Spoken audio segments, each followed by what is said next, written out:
Olá, sejam muito bem-vindos ao programa Mentes que Inspiram de hoje, gente. E um assunto que é de extrema importância e que merece ser falado. É a maneira como a gente cuida e educa da primeira infância, dos bebezinhos até os primeiros anos de vida das crianças, que é um período que é de extrema importância para a formação desse ser humano. E a gente trouxe hoje como convidado uma pessoa que é um estudioso da área, né? Uma pessoa que vai nos dar vários insights para potencializar essa primeira infância. Ele é palestrante, ele é educador e ele é autor de um livro, gente. Deixa eu mostrar para vocês aqui, ó. Não sei se a gente consegue mostrar direitinho, ó. Aqui, ó. O livro dele, a gente vai falar bastante sobre esse livro aqui. Depois eu vou postar nas nossas redes também para que vocês tenham acesso a essa biografia que é bem interessante, falando sobre a primeira infância. Então vamos conversar com ele. Gente, João, seja muito bem-vindo, querido. Obrigado pelo convite. É uma alegria imensa estar aqui contigo hoje, conversando sobre esse assunto que eu sou muito apaixonado, né? Não, maravilhoso. Falar da primeira infância é o meu chão, é aquilo que eu respiro e vivencio. Maravilhoso. João, então vamos começar do começo. Acho que é importante. Claro. Vamos começar do começo. Como é que foi a tua trajetória e o que te deu para querer fazer o teu olhar para a primeira infância, estudar essa fase importante da infância, que é o do 0 aos 6, 7 anos ali, que é importantíssimo. Me conta um pouquinho da tua trajetória até chegar nesse ponto. Então, confesso que eu nunca imaginei que eu chegaria a esse espaço, assim, de poder defender as infâncias, né, como eu costumo dizer. Eu sempre fui estudioso, eu sempre gostei, né, de estudar, enfim. E chegando no ensino médio ali para 16 anos, para 17 anos, eu encontrei um vestibular, enfim, em pedagogia e se vou me inscrever em pedagogia, né? Era algo assim um pouco desafiador, mas ao mesmo tempo era algo que eu queria.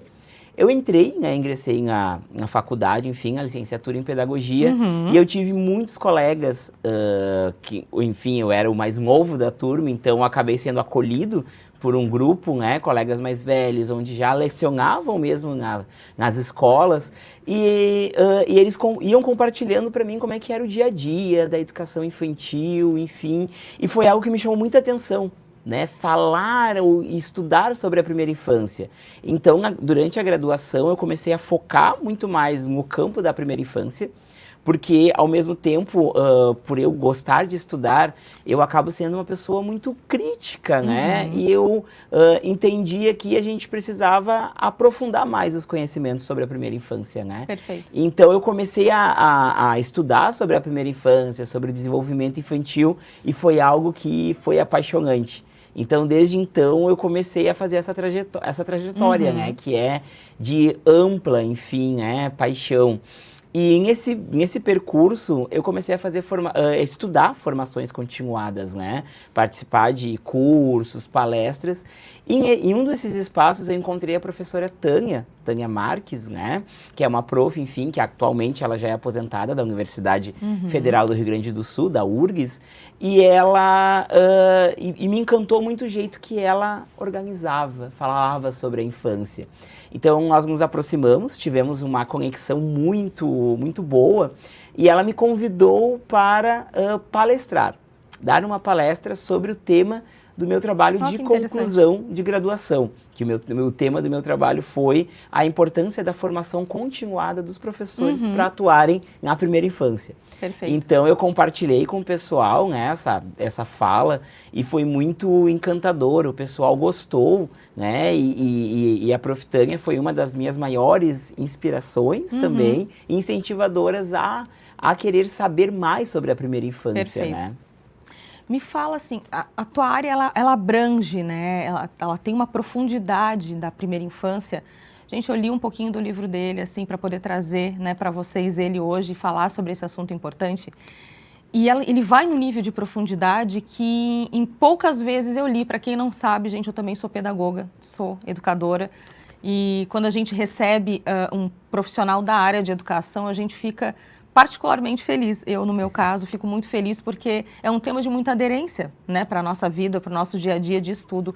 E poucas as vezes eu vi uma profundidade em relação à primeira infância. Por isso que eu falei assim, o João, vai ser ótima essa conversa com ele, porque a gente vai trazer insights que são importantes, inclusive agora, para o início do ano letivo de 2026. Né? E não só para o início, mas para o decorrer do ano letivo de 2026, né? São assuntos que precisam estar nas rodas de famílias, das escolas, dos professores, nas formações, para que a gente consiga ter um pouco mais de envergadura e de consciência ao cuidado dessa primeira infância, né? E teve uma parte que tu falas da ética do educar e do cuidar. O que tu falas exatamente quando tu queres dizer a ética do cuidar e do educar na primeira infância? Fala um pouquinho para nós a respeito disso. Então, eu costumo dizer que cada bebê que vem até nós é um ponto de interrogação, né? E quando eu pensei em estruturar esse livro e eu pesquisei muito, né?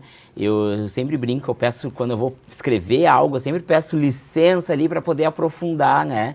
E falar sobre a ética do cuidar e educar dos bebês é a gente entender que esse bebê é considerado como um sujeito. Uhum. Porque quando a gente vai olhar para o bebê, quando a gente vai falar desse bebê, né, dessa criança, muitas vezes é um olhar sempre invalidando ou sempre de que ele é impotente, de que ele é frágil, né? Então, quando a gente vai se debruçar sobre a ética, primeiro de tudo, o adulto precisa considerar esse bebê enquanto um sujeito pensante, crítico, participativo também, né? Isso é fundamental. Então, cuidar desse bebê, não só no campo da educação, mas no contexto familiar e de sociedade também, tem que partir pelo respeito. Eu preciso respeitar para poder encostar naquele bebê, para poder me comunicar com ele, para enxergar ele enquanto um sujeito, né? Então, a minha força maior foi isso, né? Fazer com que a sociedade, né? As pessoas que pesquisam, enfim, e que têm bebês no seu ciclo familiar, né? Possam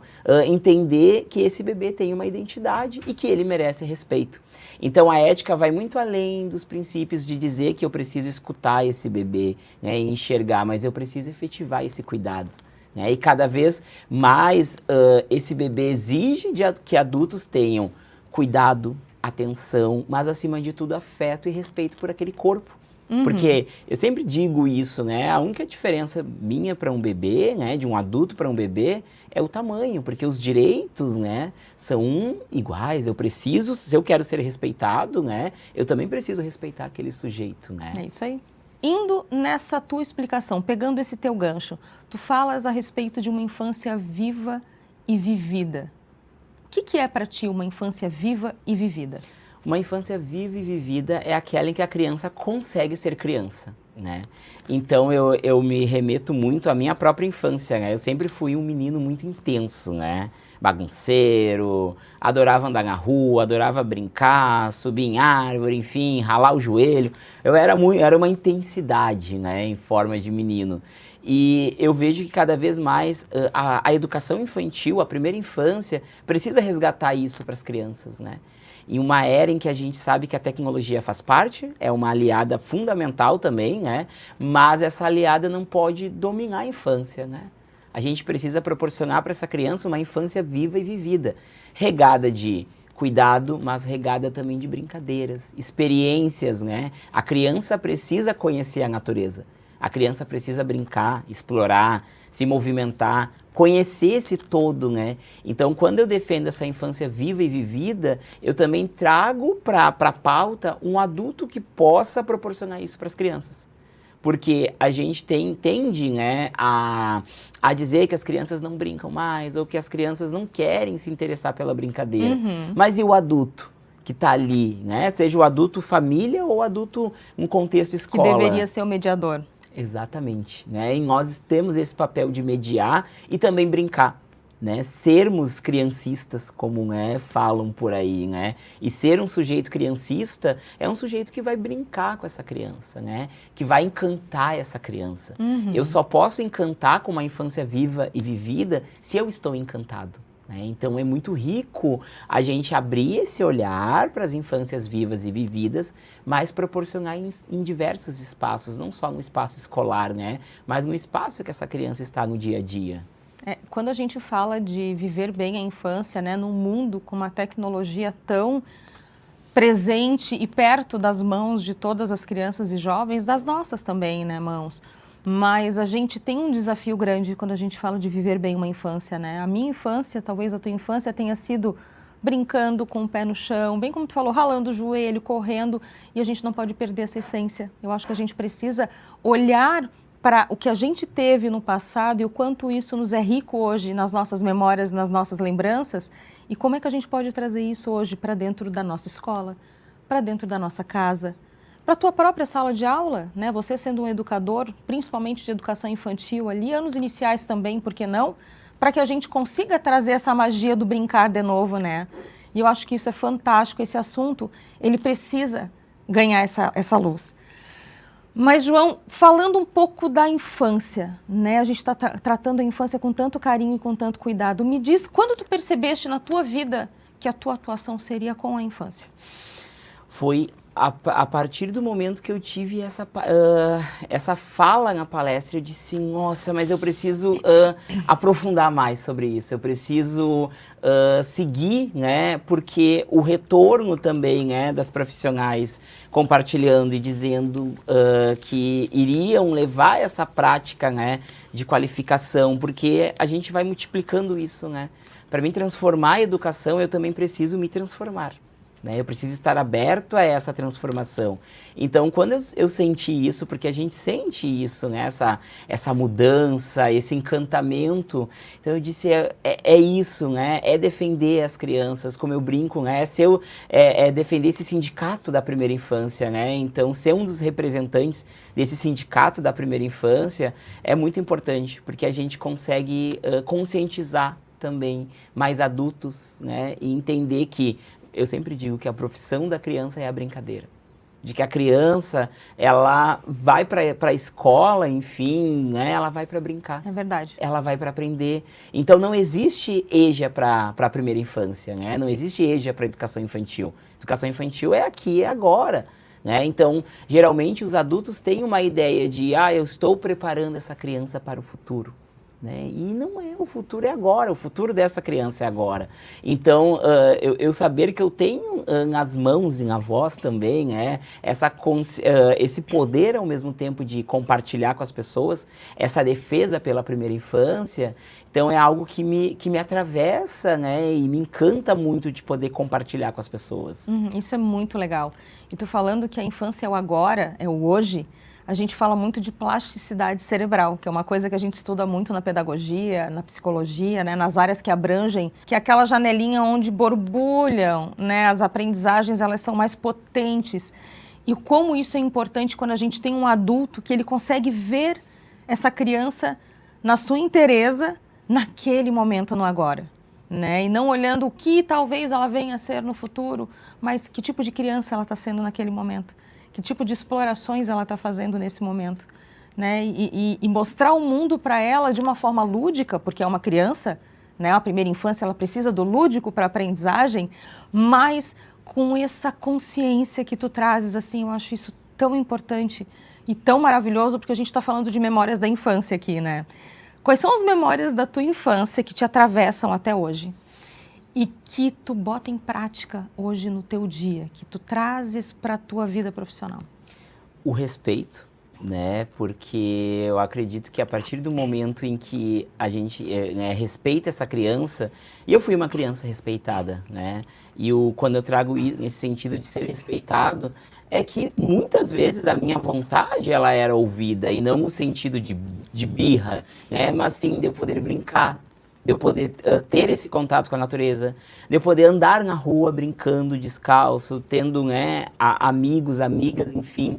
E isso eu trago hoje comigo, né, como eu digo, esse menino João que vai compartilhando com as pessoas essa liberdade, né, esse deixa ele brincar, não, pode brincar, né, esse se sujar também, né, o se sujar também é uma experiência importantíssima. Então eu me sujava, né? E esse entendimento de que as experiências, elas vão passando pelo corpo, né? Então, esse bebê, enfim, essa criança, né, para ela se desenvolver, vai passar pela experiência corporal, né? Então, eu tive muitas oportunidades de vivenciar isso, né? E isso é o que me encanta e que eu tento, ao mesmo tempo, multiplicar para mais pessoas, né?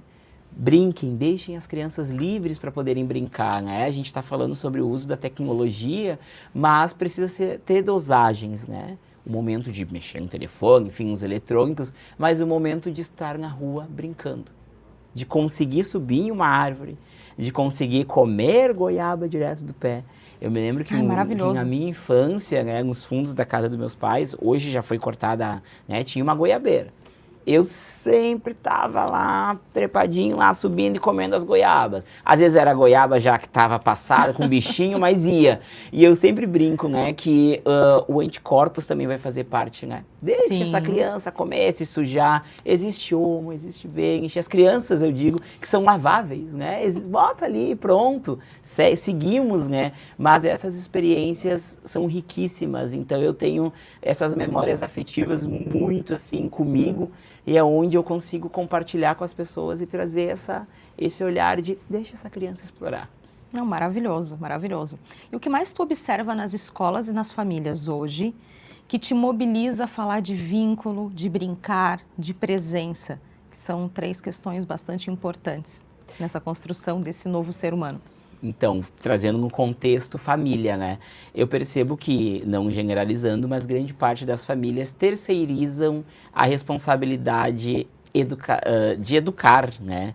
E cuidar e educar de uma criança, né, exige muitas questões. E a família e a escola devem ser parceiras, é via de mão dupla, né? Então, esse olhar, eu olhar para esta criança, né, eu entender, né, eu preciso ser presença enquanto família. Então, olhar para essa criança, conhecer essa criança é fundamental. E a gente tem visto que cada vez mais esse movimento precisa ser lembrado com as famílias. Estejam junto das crianças, conheçam, brinquem, tenham essa proporção.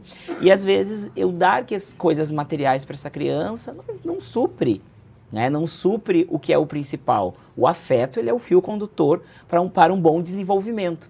Em um contexto escola de educação infantil, o que nós ainda precisamos nos educarmos muito é que essa criança, né, esse bebê, enfim, muitas vezes ele passa 12 horas dentro da instituição. E a instituição, sendo o segundo meio social dessa criança, precisa ser prazeroso, precisa ser encantador. A gente não faz escolas, né? Essa escola de educação infantil não é um espaço que está para atender os adultos, mas sim as crianças. Não precisa fazer sentido para a criança, precisa encantar. Então, o ambiente escolar, né, ele deve ser um ambiente pensado com as crianças, não somente direcional para as crianças. Não, perfeito. Eu acho que os espaços, eles precisam estar preparados para receber, né, essa criança, esse bebê, para que realmente faça sentido toda essa construção, né, de estudo pedagógico, né, esse mindset aflorado para a sensibilidade, para o lúdico, né, de você enxergar realmente esse sujeito. E essa pergunta é uma pergunta que eu quero que tu responda, assim, que eu tenho essa curiosidade, e eu acho que quem está em casa também vai ter essa curiosidade. O que muda quando o adulto ele enxerga esse bebê ou essa criança realmente como um sujeito? Eu vou usar uma palavra bem básica, autonomia. Olha só. A identidade também, né? Ele se enxergar enquanto um sujeito, né? Porque quando eu respeito essa criança, eu estou dando oportunidade para ela desenvolver a sua autonomia, ter o seu espaço e a sua identidade, né? Então, os adultos precisam oportunizar isso, precisam enxergar, né? E isso vem de várias formas, de vários olhares. Por exemplo, eu conversar com o bebê. Eu sempre oriento em qualquer espaço, enfim, que eu trabalho, enfim, ou que eu compartilho, a gente precisa conversar com esse bebê. Chamar ele pelo nome, dialogar com ele, olhar no olho dele, né? A gente está falando da linguagem, né? A linguagem visual com esse bebê. Então, se eu passo um grande período com esse bebê e eu não olho, eu não chamo ele pelo nome, né? Eu não nomeio as coisas que eu vou entregar para ele, né? Por exemplo, vamos almoçar, né? Agora, né, vamos tomar água. Eu acabo invalidando ele enquanto sujeito. E aí eu penso que esse bebê só vai corresponder quando ele estiver ali na fase dos 4, 5 anos. E aí a gente acaba invalidando essa fase que é lindíssima, que é a primeiríssima infância, né? Perfeito. Não, maravilhoso. Esse olhar, ele precisa ser aflorado, né? E se a gente trouxer isso para dentro do ambiente escolar, a gente está falando de professores, porque o professor, ele está hoje envolvido no meio de uma sobrecarga muito grande, uma pressão muito grande social, né? A gente está falando de políticas públicas, né? Nós, educadores, aqui sabemos as agruras da nossa profissão. Né? Como manter esse educador encantado para que ele consiga encantar a primeira infância? Que eu acho que é importantíssimo, e essa dica muito professor que está aí sentadinho vendo a gente conversar deve estar se perguntando o que eu posso fazer, né? Como é que eu me encanto para poder encantar? Primeiro de tudo, né, é a qualificação. Se eu não me qualifico, né, eu também não tenho esse encantamento, né? E é a própria também valorização desse profissional. Cada vez menos esse profissional tem sido valorizado. A gente tem visto escolas, enfim, ambientes desvalorizando a profissão da primeira infância, né? Então, quando a gente vai trazer esse professor como também um protagonista, porque para essa criança ser protagonista, ela precisa de um professor protagonista, né? Eu preciso também estar junto com esse professor. E a escola, a gestão escolar tem um papel fundamental também nessa formação continuada desse profissional, que é o encanto, né? E eu sempre trago de forma clara que nem sempre a gente vai estar 100% motivados, né? Mas também a gente vai precisar muitas vezes deste apoio, desse olhar, desse cuidado também. O professor também precisa de colo. O professor precisa desse acolhimento, desse olhar, né, desse diálogo também, dessa busca constante, porque, como tu traz muito bem, são apontamentos o tempo todo, né? E o professor, ele precisa ser visto como professor.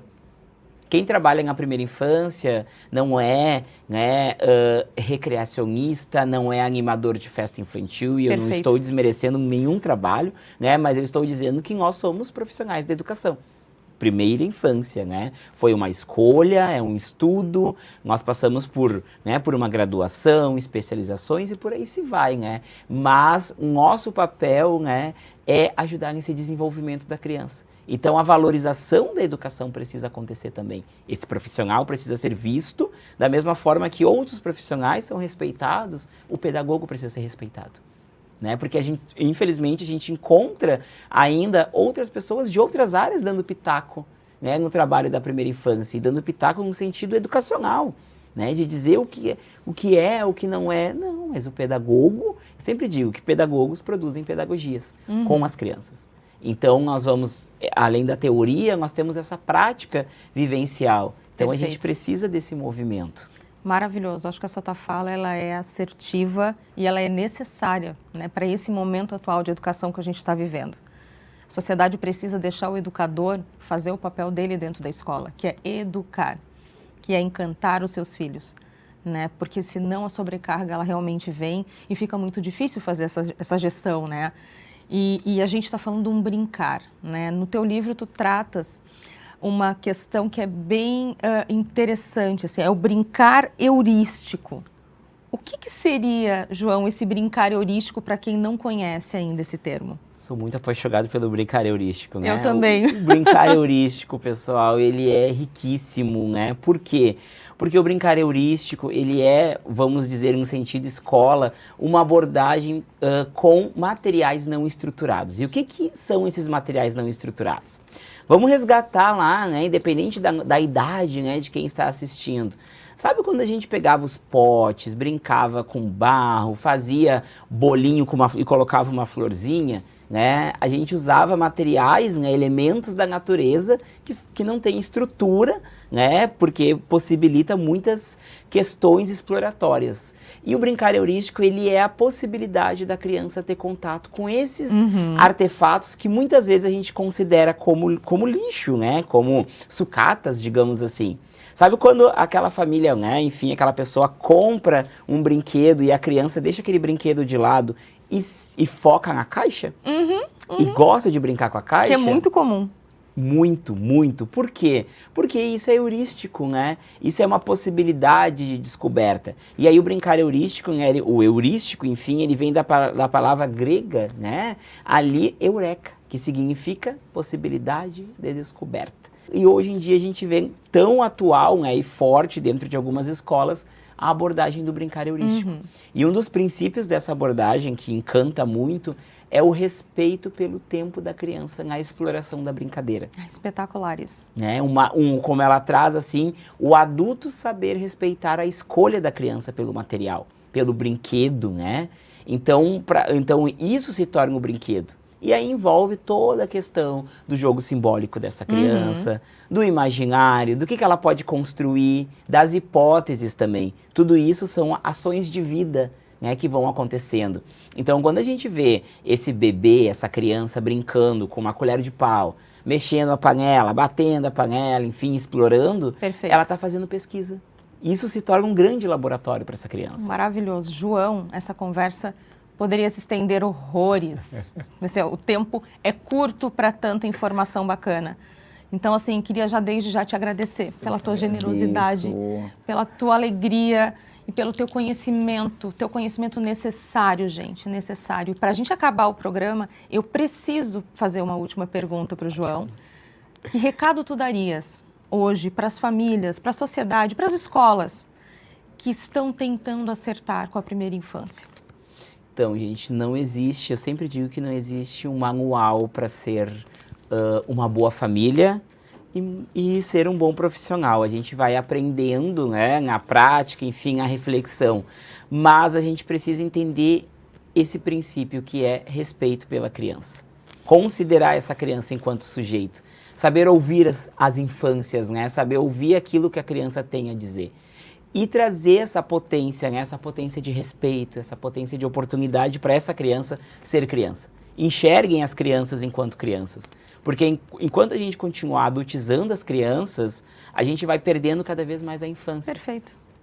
Perfeito, é isso. Gente, com essa frase potente, né, esse insight potente do João, a gente se despede do nosso programa de hoje. E você que nos assiste, não deixe de conferir também nas nossas redes sociais, no Instagram e no YouTube. Vai estar aqui na tela para vocês também nos acompanharem, que vão ter cortes, insights, informações importantíssimas sobre este bate-papo maravilhoso que a gente teve hoje e necessário. Eu quero deixar para vocês também uma ótima semana, desejar a vocês muita luz, transformação. E não poderia deixar de agradecer aos nossos parceiros, parceiras queridas do nosso programa, Larissa Bruck, a Coma Cristais, né, na figura da Nívia. Gente, meninas, obrigada. Sem vocês o programa não existiria. Vocês deixam ele muito mais bonito. E eu deixo para vocês aqui um beijo e até o próximo episódio.